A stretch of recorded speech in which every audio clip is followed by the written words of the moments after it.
Hello, everyone. Welcome to our 8th coaching Gupshup today with Smita and Kiwa.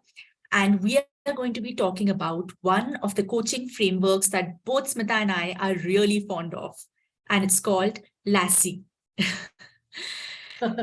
So, how do we talk about LASIE? It's like hot here in Bangalore, and I'm just with this framework. I'm kind of reminded of lassi. Oh, true. So how do we speak about LASIE? I feel like it's become so ingrained in how we operate because I think we use it so much. Why don't we start by telling our audience what LASIE really is? Okay, that's it's a Kocharya's proprietary framework that all our learner coaches and alumni, everyone, all of us follow it.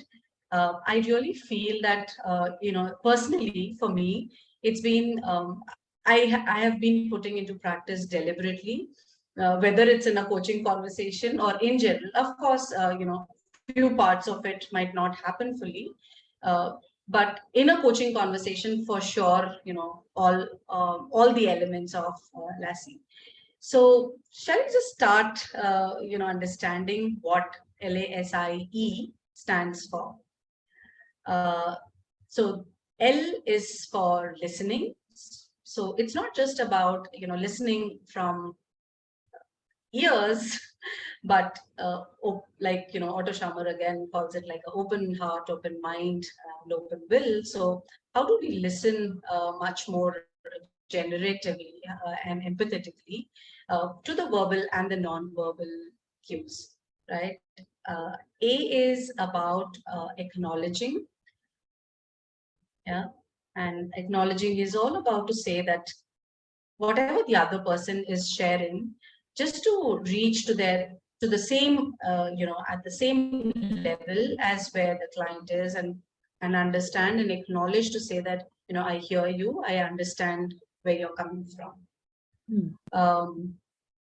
Yes, Kiva, do you want to please feel free to share what's coming up for you as you're listening to L and A for now before we go ahead.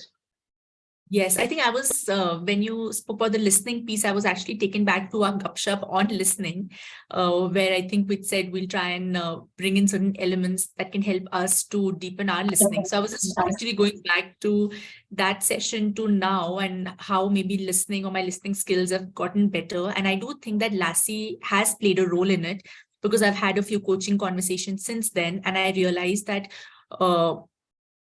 in a way, I am being able to listen beyond, just like you said, beyond the years, and really be present with the client, and slowly beginning to see that as well play out in conversations outside of just the coaching session, maybe with team members or even on one-on-one conversations, maybe with a friend.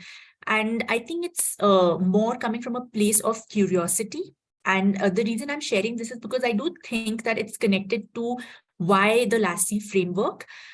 It's really not just about following a series of steps to have a good coaching conversation, but again going back to the intention of creating that space for a client where they feel completely heard, safe, and have that a space where they can be themselves and know that it's being acknowledged. And there is no judgment. It's not coming from a place of getting you to an outcome or solving your problem. And there's no pressure of that sort at all. So it's really about hearing you out completely and acknowledging where you are and just leaving it there, not pulling you further or pushing you in any direction, just being there. So I think LASIE in many ways sets that foundation to bring in that coaching mindset. Yeah, brilliantly put as coaching mindset, and I was just thinking on the acknowledgement part of it. It's like sometimes we doubt, right? Like even if I'm talking to you, and the doubts can come in from me saying that, whether this is right, whether am I right, whether, uh, is it good enough? Or so all those judgmental things keep coming up. As soon as, the coach acknowledges, it's like a reassurance to say that, whatever I'm feeling right now, whatever I'm going through right now is okay, is Hmm. acceptable. That Hmm. kind of creates a safe space for me to open up, even further, even deeper, right? Like not just stay, as we see in that iceberg model, not just stay above the, surface, but that gives an assurance that, it's all okay to feel like that, and whatever emotion. Yeah. Absolutely. A thought that came while you were sharing, Smita, was that many a times we're always battling that thought, right, between our mind and our heart. But when you have a space where whatever you are experiencing has been acknowledged, I feel it sets the tone for the first level of acceptance for the other end as well, right? There's no other Yeah. stimulus coming in from the coach. We are just acknowledging as what is, and I think it's Mm. such a beautiful gift or a space that one can create for other relationships outside of the coaching session as well, be it friendships, be it with family, because I think it allows for people to first not feel judged or that pressure. It lets that go completely. And now we can think of, okay, what's next for me from here? So it makes things less reactive and allows space for a person to respond to their own needs in a well thought out way, keeping their emotions in mind. Mm.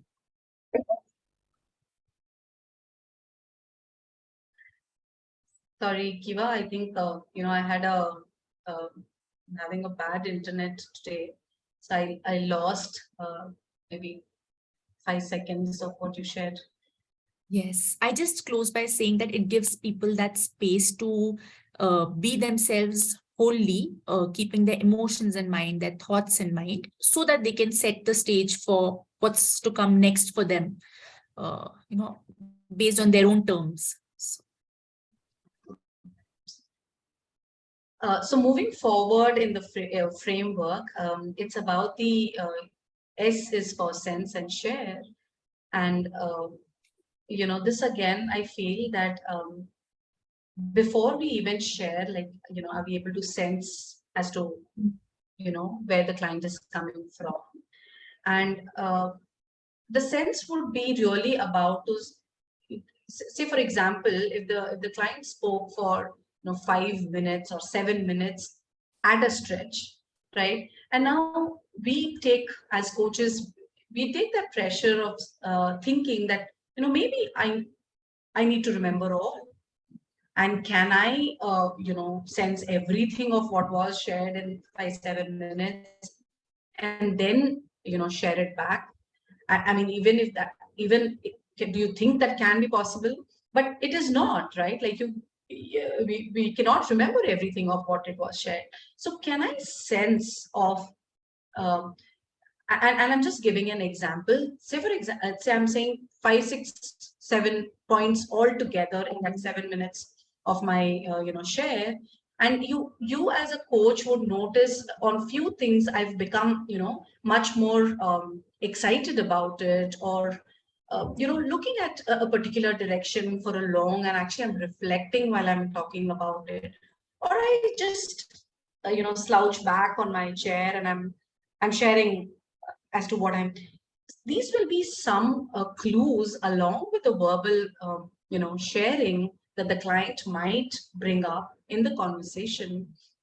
And then, as a coach, can I sense to what's sounding like more meaningful for the client, or sounding like more concern for the client, or something which is somewhere standing up more than, or meaning more than just what is coming in the form of words. Excellent examples, Smita. I think there's a reason why you're such an excellent coach.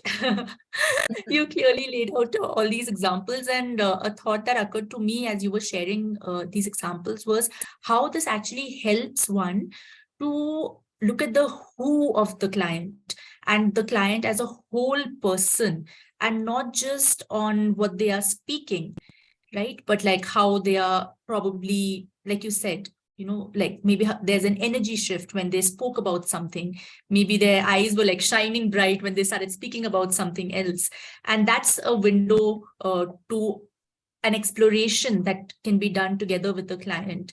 So yeah, wow. You're telling me as a good coach, and I'm such a brilliant share this one, Kiva.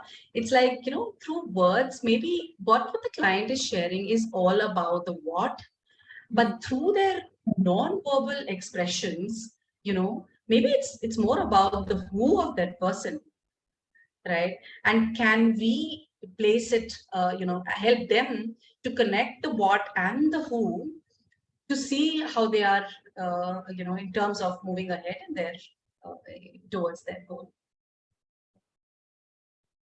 I'm also thinking that in general, outside of the coaching conversation, this can be such a good way to strengthen your relationship with someone. Let's say your friend comes to you and is talking to you about something, and then you notice that, when they were speaking about something else, you notice a shift in that tone. Maybe it went a little low, or like you said, maybe they're reflecting or taking time to speak about something. So it kind of gives them that space to know that we are actually being able to hear them out beyond the words. So I think it's such a nice way for a person to know that someone cares about them. And it's not just coming from a place of, okay, I listen because you're speaking, but I genuinely care so much that I want to hear you out and make sure that you are comforted in the best possible way. So I think it could really help in strengthening relationships. Yeah. And I always see the impact of that sense and share, that it helps us to be on the same page, right? When you're out of the so many share, if you've picked up on some of the important ones, or which you feel that is important for client, and you've played it back, and you have the client's resonance to the same.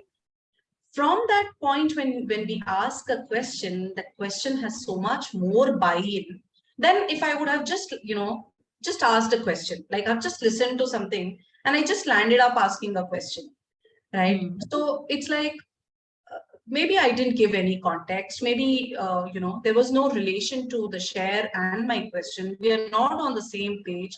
When I was going through my training, and Ram had used this phrase of orphan questions. So it's like the question has no connection to any of the share, and you suddenly just ask the question of nowhere, and the client, if the client doesn't resonate with it, then it doesn't do any good. Absolutely. And then the E is about exploration. So it's like after you have inquired, then comes the E, which is about then goes to exploring it together towards the goal. So I think overall this framework, LASIE, and maybe in few of the coming Gupshups, Kiva, we can also pick this framework again to see how can we map those with some competencies, some ICF core competencies, and see how many competencies get covered in that, right? Like a lot gets covered, I know. So with that, maybe today's session, like this Gupshup, we really wanted to keep it very, very succinct and limited to the LASIE framework. Do try and experiment with your clients, and see how does it make you feel? How does the coaching relationship builds when you're using this framework?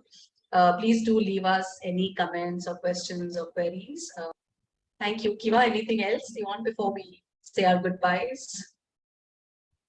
I think this is good, and I like the idea of exploring this in depth with connecting these to ICF core competencies, and would love to hear from everyone, whoever tries out this framework, whether in a coaching conversation or outside, to share how this helped you in being probably more centered, or maybe some other experiences that you've had with this. So look forward to hearing from you.